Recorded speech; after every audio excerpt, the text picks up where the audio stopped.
Então vamos lá, primeiro B, segunda questão da prova de 3 questões. Vamos lá dar uma olhada no enunciado. Bom, segunda questão, faça um programa que leia números inteiros do teclado até que seja digitado um número negativo. No final, o programa deve informar o menor número digitado, né? Então, novamente, processo antes de começar a programar, entender o que é que a questão está pedindo, né? Então, faça um programa que leia números inteiros. Então, leitura do teclado e mais de uma leitura, ou seja, números inteiros. Quantas leituras do teclado seriam? Ele está informando aqui que vai ser lido números do teclado até que seja digitado um número negativo. Então, essa quantidade de números inteiros a serem lidos depende do número negativo a ser digitado. Então, vai ter uma repetição, que no caso aqui vai depender de um determinado número digitado. Então, você vai ler números inteiros do teclado até que seja digitado o número negativo. Então a gente aprendeu que para repetições que a gente não sabe o final, a gente usa a estrutura de repetição do tipo while, né? Então a gente sabe que, lendo essa questão, que vamos ter que usar um while para fazer essa leitura dos números inteiros, e a condição do while de parada vai ser o fato dele ter, o usuário ter digitado um número negativo. Então vamos lá para o nosso Eclipse. Questão 2.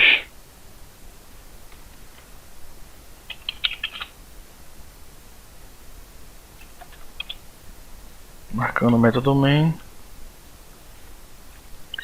Então vamos lá. Vamos começar pelo while e deixamos a condição de lado, né? Depois a gente pode voltar para a condição para ver como é que a gente vai realizar ela. Então, o que é que vai ser repetido no nosso código é a leitura de números inteiros, né? Então, assim como na questão anterior, a gente já está careca de saber como é que faz essa leitura, né?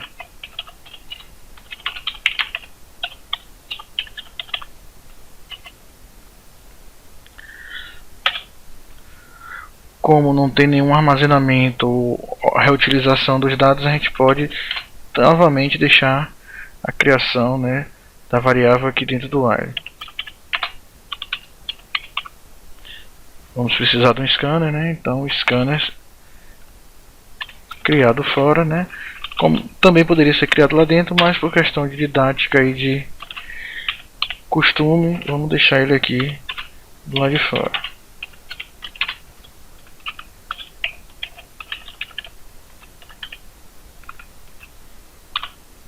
Pronto, scanner criado, leitura feita, né? Então o nosso programa já está fazendo o que ele pede, né, que é a leitura de vários números inteiros. O que a gente precisa fazer agora é essa parte de verificar qual é o menor número, né? Então isso a gente também já fez, não com estrutura de repetição, né, mas com trabalho simples, e até mesmo com, se não me engano, a gente fez com for também, né? Então a gente fez com estrutura de repetição, mas com for. Então vamos lá, é simples, agora vocês já deveriam ter gravado esse tipo de coisa, né? Então qual é o procedimento? O primeiro procedimento é que a gente cria uma variável, né, que a gente vai considerar ela como uma variável onde vai ficar o número menor, né? Bom, que valor colocar nessa variável para inicializar? Muita gente na prova colocou 0 e a gente vai ver qual é o problema disso, né? Então, vamos lá, dentro do nosso while, para cada vez que a gente digitar um número, né, a gente vai testar para ver se esse número novo é o menor, né?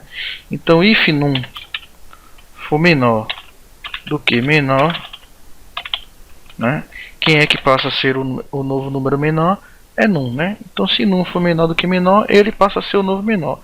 Se não for, não vai acontecer nada. Quem continua sendo menor é a nossa variável menor, né? Então a gente, com esse tipo de adoção, a gente vai garantir que dentro da variável menor sempre fique o menor número digitado. Então se num for menor do que menor, num vai passar a ser menor, então menor vai receber o valor que está em num. Simples assim. Agora aqui a gente pode identificar o problema, que é o seguinte: Se a gente inicializar menor com 0, a não ser que num seja um número negativo, né? Então o nosso menor aí nunca vai receber o valor que vai vir de null, porque 0 é um número baixo, né? Então uma solução seria tentar colocar um número alto aqui, né? Não é a solução mais elegante, mas para a nossa prova estava e para o conhecimento que eu esperava de vocês estava mais do que suficiente, né? Então só era ter pensado em colocar o número alto aqui, né? Para verificar. Você rodando o programa, você ia verificar que sempre, quando você fosse imprimir o menor, ele ia imprimir 0. Então era muito plausível vocês conseguirem identificar esse problema. Outra possibilidade seria fazer o do while, né? Ou seja, deixar para fazer o teste do while primeiro, e aí o menor, em vez de ele receber 0, ele receberia logo o primeiro valor a ser digitado, né? E aí a gente já poderia começar a trabalhar com esse valor menor. Mas nessa situação aqui, eu acho que o que vocês iriam tentar pensar em resolver o problema seria nessa situação. Qualquer momento a gente tenta ver outra solução, né? Até mesmo com o uso de if, mas não vamos complicar. Bom, feita a questão da leitura e do verificação do menor, falta depois do while imprimir o menor, né? Então a gente imprime aqui, né, o menor número digitado foi, e a gente concatena aqui, né, com a variável menor. Pronto.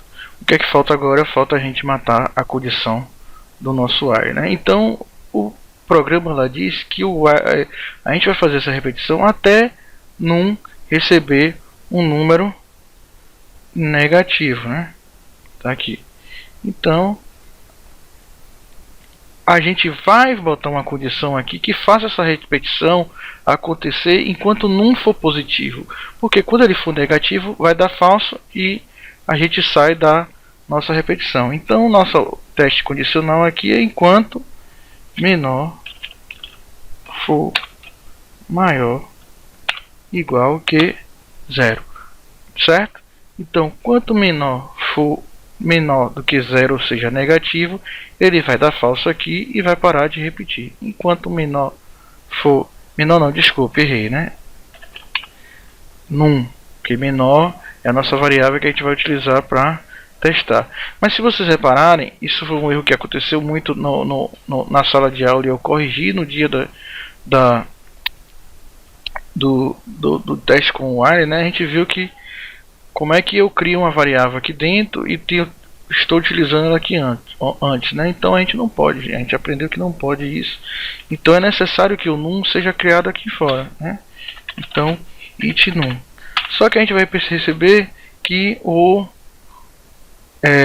Eclipse, né, o Java no caso aqui junto com o Eclipse, vai dizer pra gente que pode ser que essa variável não seja inicializada. E se ela não tiver nenhum valor, como é que a gente vai fazer o teste aqui, né?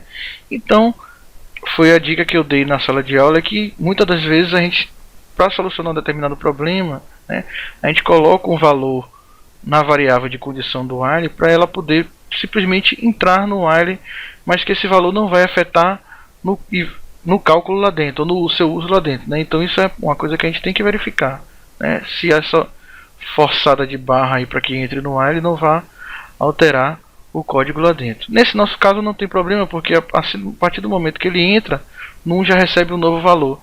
Então se a gente colocar um valor aqui em num só para forçar ele entrar no while, então não vai ter problema, porque ele já vai ser substituído. E que valor a gente coloca? Um que satisfaça a condição, né? A condição aqui é que tem que ser maior ou igual que 0. Então qualquer valor que a gente colocar aqui maior que 0, né, a gente vai satisfazer essa condição, e aqui nesse momento ele já vai ser trocado e não vai dar problema nenhum pra gente, né? Então o código tá aí, código simples, código fácil, né? E muita gente teve alguns erros, como eu falei, né, de não declarar as variáveis do lado de fora. O erro do deixar menor com 0 foi gritante, muita gente deixou. Eu acho que esse pessoal nem testou o programa, ou não sei o que aconteceu, porque se testasse veria que sempre ia ficar 0 como menor, né? Deixa eu ver se eu me lembro de mais alguns erros. Teve muita gente que errou o teste do menor, né? Não se lembrou como é que fazia, mas a gente bateu em sala de aula, né? Então não tem muita justificativa não. Então é uma questão simples. E a gente agora pode partir para a próxima, né?